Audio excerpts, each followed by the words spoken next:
दान का एक महात्म्य है और उसी भाव से देशवासी ज़्यादा से ज़्यादा मतदान करें. ഇപ്പോൾ വാർത്തയുടെ വിശദാംശങ്ങളുമായി ഉണ്ണികൃഷ്ണൻ ചേരുന്നു. ഉണ്ണികൃഷ്ണൻ, മൂന്നാം ഘട്ട വോട്ടെടുപ്പ് തുടരുകയാണ്. എന്തൊക്കെയാണ് വലിയ വിജയ പ്രതീക്ഷ തന്നെയാണ് എല്ലാ മുന്നണികളും അർപ്പിക്കുന്നത്? എന്തൊക്കെയാണ് വാർത്തയുടെ വിശദാംശങ്ങൾ? 12 സംസ്ഥാനങ്ങളിലെ 93 മണ്ഡലങ്ങളിലാണ് ഇന്ന് വോട്ടെടുപ്പ് നടക്കുന്നത്. മൂന്നാം ഘട്ടത്തിൽ പ്രധാനമായും വരുന്ന സംസ്ഥാനങ്ങൾ എന്ന് പറയുന്നത് ഗുജറാത്തിലാണ് ഏറ്റവും അധികം മണ്ഡലങ്ങളുള്ളത്. അവിടെയാണ് 25 മണ്ഡലങ്ങളിൽ വോട്ടെടുപ്പ് നടക്കുന്നു. അതേസമയം തന്നെ സൂറത്ത് മണ്ഡലത്തിൽ നേരത്തെ കോൺഗ്രസ് സ്ഥാനാർത്ഥി പിന്മാറിയെ തുടർന്ന് അവിടെ BJP സ്ഥാനാർത്ഥിയെ വിജയമായി പ്രഖ്യാപിച്ചിരുന്നു. അതോടൊപ്പം തന്നെ നോക്കുകയാണെങ്കിൽ മൂന്നാം ഘട്ടത്തിൽ കർണാടക 14 മണ്ഡലങ്ങളാണ് കർണാടകയിൽ ജനവിധി തേടുന്നത്. കൂടാതെ മഹാരാഷ്ട്രയിൽ 11, ഉത്തർപ്രദേശിൽ 10, മധ്യപ്രദേശിൽ 8, ബീഹാറിൽ 5, ഛത്തീസ്ഗഡിൽ 7 മണ്ഡലങ്ങളാണ് ജനവിധി തേടുന്നത്. അതോടൊപ്പം തന്നെ ബംഗാളിൽ 4 മണ്ഡലങ്ങൾ ജനവിധി തേടുന്നു. ഗോവയിൽ 2 മണ്ഡലങ്ങൾ, ജമ്മുവിൽ 1 മണ്ഡലം. അതോടൊപ്പം തന്നെ കേന്ദ്രഭരണ പ്രദേശങ്ങളായ ദാദ്ര നഗർ ഹവേലിയിലും ദാമൻ ദ്വീപിലുമാണ് ഇന്ന് വോട്ടെടുപ്പ്, ഈ മൂന്നാം ഘട്ടത്തിൽ വോട്ടെടുപ്പ് തുടരുന്നത്. എന്തായാലും രാവിലെ 7 മണി മുതൽ തന്നെ വോട്ടെടുപ്പ് ആരംഭിച്ചിരിക്കുന്നു. വലിയ രീതിയിൽ തന്നെ ഒരു പ്രതികരണം തന്നെ ഇതിൻ്റെ ഭാഗമായി തന്നെ ഉണ്ടാകുന്നു. ആളുകളെല്ലാം തന്നെ വോട്ട് ചെയ്യാനായി പോളിംഗ് ബൂത്തിലേക്ക് എത്തുന്നു എന്ന് തന്നെയാണ് കാണുന്നത്. ഒരു 9 മണിയോടെ കൂടി തന്നെ ഏകദേശ കണക്ക് വന്നപ്പോൾ 10% കഴിഞ്ഞിരിക്കുന്നു എന്ന് തന്നെയാണ് പോളിംഗ് ശതമാനമായി നമ്മൾ നോക്കുകയാണെങ്കിൽ കാണുന്നത്. അതേസമയം തന്നെ പ്രധാനപ്പെട്ട ആളുകളെല്ലാം തന്നെ ഈ മൂന്നാം ഫേസിന്റെ പ്രത്യേകത എന്ന് പറഞ്ഞാൽ പ്രധാനമന്ത്രി അടക്കമുള്ള പ്രധാനപ്പെട്ട നേതാക്കളെല്ലാം തന്നെ ഈ മണ്ഡലത്തിലെല്ലാം തന്നെ വരുന്നു എന്ന് തന്നെയാണ് എടുത്തു പറയേണ്ട കാര്യം. വോട്ടർമാരെല്ലാം തന്നെ വലിയ പ്രതീക്ഷ, വലിയൊരു പ്രതികരണം നടത്തുന്നതെന്ന് തന്നെയാണ് ഈ പോളിംഗ് ബൂത്തിലെ ഒരു പ്രതികരണം, ഒരു ആളുകളുടെ ഒരു താല്പര്യം കണ്ടു കഴിഞ്ഞാൽ തന്നെ മനസ്സിലാക്കുന്നത്. നമുക്ക് നോക്കിക്കഴിഞ്ഞാൽ പ്രധാനമന്ത്രി നരേന്ദ്രമോദി രാവിലെ വോട്ട് ചെയ്യാനെത്തി. അദ്ദേഹം ഒരു റോഡ് ഷോ ആയി തന്നെയാണ് വോട്ട് ചെയ്യാനായി എത്തിയത്. അഹമ്മദാബാദ് നിഷാൻ സ്കൂളിലാണ് അദ്ദേഹം വോട്ട് ചെയ്തത്. അതോടൊപ്പം തന്നെ അദ്ദേഹം എല്ലാവരോടും വോട്ട് ചെയ്യാനായി അഭ്യർത്ഥിച്ചു. ആ രീതിയിൽ ഒരു പ്രതികരണവും അദ്ദേഹത്തിൻ്റെ ഭാഗത്തു നിന്ന് ഉണ്ടായി. അതോടൊപ്പം തന്നെ ഈ ഗാന്ധിനഗർ മണ്ഡലമാണ് അമിത്ഷായുടെ, കേന്ദ്ര ആഭ്യന്തരമന്ത്രി അമിത്ഷായുടെ മണ്ഡലം. അദ്ദേഹം അവിടെ കുടുംബമായാണ് വോട്ട് ചെയ്യാനായി എത്തിയത്. അമിത്ഷായും കുടുംബവും അവിടെ വോട്ട് ചെയ്യാനെത്തി. കൂടാതെ BJP സ്ഥാനാർത്ഥി ശിവരാജ് സിംഗ് ചൗഹാൻ, അതോടൊപ്പം തന്നെ അദ്ദേഹത്തിൻ്റെ മണ്ഡലം വിദിഷ മണ്ഡലമാണ്, അദ്ദേഹവും അവിടെ വോട്ട് ചെയ്തു. പ്രധാന നേതാക്കളെല്ലാം തന്നെ വോട്ട് ചെയ്യാൻ എത്തിയെന്നതും ഏറ്റവും നേരത്തെ തന്നെ, അതായത് രാവിലെ തന്നെ വോട്ട് ചെയ്യാൻ എത്തിയെന്നതും ഏറ്റവും എടുത്തു പറയേണ്ട കാര്യമാണ്.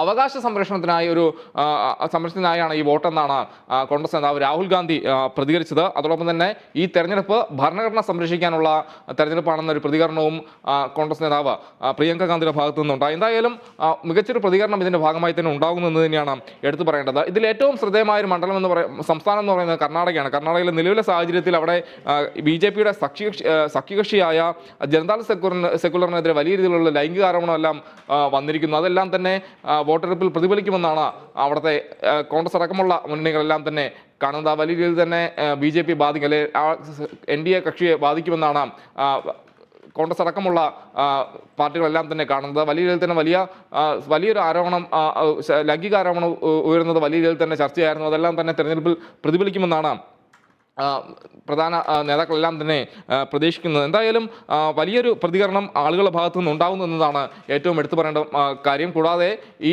തെരഞ്ഞെടുപ്പ് നോക്കിക്കഴിഞ്ഞാൽ, ഈ മൂന്നാം ഫേസ് നോക്കിക്കഴിഞ്ഞാൽ അതിൽ പ്രധാനപ്പെട്ട ആളുകളെല്ലാം തന്നെ ഈ സ്ഥാനാർത്ഥികളായി വരുന്നു എന്നതും എടുത്തു പറയേണ്ട ഒരു കാര്യമാണ്. നോക്കിക്കഴിഞ്ഞാൽ പ്രഹ്ലാദ് ജോഷി, അതോടൊപ്പം തന്നെ സത്യപാൽ സിംഗ് ബാഗൽ എന്നിവരാണ് ജനവിധി തേടുന്ന കേന്ദ്രമന്ത്രിമാർ.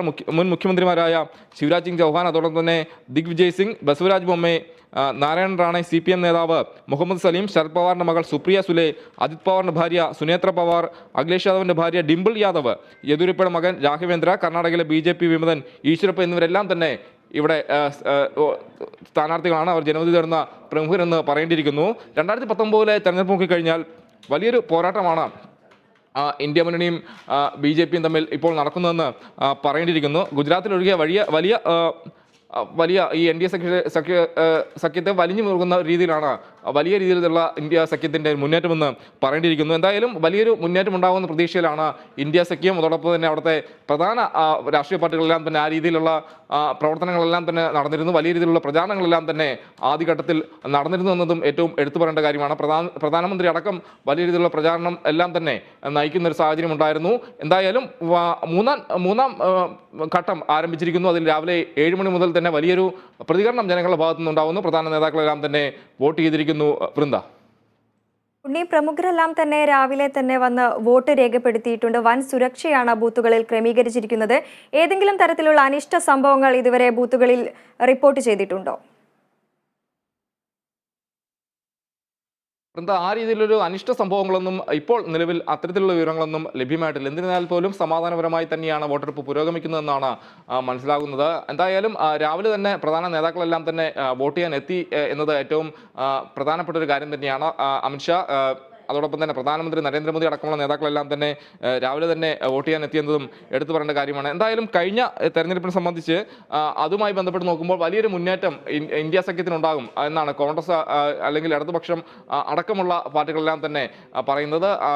അതോടൊപ്പം തന്നെ മമതാ ബാനർജി അടക്കമുള്ള ആളുകളെല്ലാം തന്നെ വലിയ പ്രതീക്ഷ ഈ തെരഞ്ഞെടുപ്പിൽ കാണുന്നതാണ് പ്രധാനപ്പെട്ട കാര്യം. ഇതിൽ ഏറ്റവും കൂടുതൽ മണ്ഡലങ്ങൾ ഉള്ളത് ഗുജറാത്തിലാണ്. ഗുജറാത്ത് എന്ന് പറയുന്നത് പ്രധാനമന്ത്രി നരേന്ദ്രമോദിയുടെ സംസ്ഥാനം കൂടിയാണ്. അപ്പോൾ അത് വലിയ രീതിയിൽ തന്നെ അവിടെ വലിയൊരു നേട്ടം ഉണ്ടാകുമെന്ന് തന്നെയാണ് BJP അടക്കമുള്ള കക്ഷികൾ പ്രതീക്ഷിക്കുന്നത്. എന്നാൽ അവിടെ എല്ലാം തന്നെ മികച്ച വിജയം നേടിയെടുക്കാൻ കഴിയുമെന്ന പ്രതീക്ഷയിലാണ് ഇന്ത്യ സഖ്യം ഉള്ളത്. അതേസമയം തന്നെ ഈ തെരഞ്ഞെടുപ്പ് അവസാന ഘട്ടത്തിലായപ്പോൾ അവിടെ സൂറത്തിൽ കോൺഗ്രസ് സ്ഥാനാർത്ഥി പിന്മാറിയത് വലിയൊരു തിരിച്ചടിയായിരുന്നു ഇന്ത്യ സഖ്യത്തിനെന്ന് പറയേണ്ടിയിരിക്കുന്നു. അവിടെ എതിരില്ലാതെ തന്നെ BJP സ്ഥാനാർത്ഥി അവിടെ ജയിക്കുന്ന ഒരു സാഹചര്യം ഉണ്ടായി. ആ രീതിയിലെല്ലാം തന്നെ ചില നാടകീയ സംഭവങ്ങളെല്ലാം തന്നെ തെരഞ്ഞെടുപ്പുമായി ബന്ധപ്പെട്ട് ഈ വോട്ടെടുപ്പിന് മുമ്പ് തന്നെ അരങ്ങേറുന്ന ഒരു സാഹചര്യം ഉണ്ടായി. എന്തായാലും ഒരു രാവിലെ ഒരു 10 മണി കഴിഞ്ഞപ്പോൾ ഏകദേശം 11% പോളിംഗ് ആണ് ഇപ്പോൾ രേഖപ്പെടുത്തിയിരിക്കുന്നതെന്നാണ് ലഭ്യമാകുന്ന വിവരം. വൃന്ദ, വ്യക്തമാണ്. ന്യൂസ് ഡെസ്കിൽ നിന്നും ഉണ്ണികൃഷ്ണനാണ് വാർത്തയുടെ വിശദാംശങ്ങൾ നൽകിയത്. ലോക്സഭാ തെരഞ്ഞെടുപ്പിൽ 3ാം ഘട്ട വോട്ടെടുപ്പാണ് പുരോഗമിക്കുന്നത്. മറ്റു വാർത്തകളിലേക്ക്. BJP സംസ്ഥാന ഭാരവാഹികളുടെ യോഗം ഇന്ന് തിരുവനന്തപുരത്ത്. തെരഞ്ഞെടുപ്പ് അവലോകന യോഗമാണ് പ്രധാന അജണ്ട. അതേസമയം EP ജയരാജനെ BJPയിലേക്ക് കൊണ്ടുവരാൻ ശ്രമിച്ചതുമായി ബന്ധപ്പെട്ട വിവാദങ്ങളും യോഗം ചർച്ച ചെയ്തേക്കും. ഇപ്പോൾ വാർത്തയുടെ വിശദാംശങ്ങളുമായി തിരുവനന്തപുരത്ത് നിന്നും കമലേഷ് തെക്കേക്കാട് ചേരുന്നു.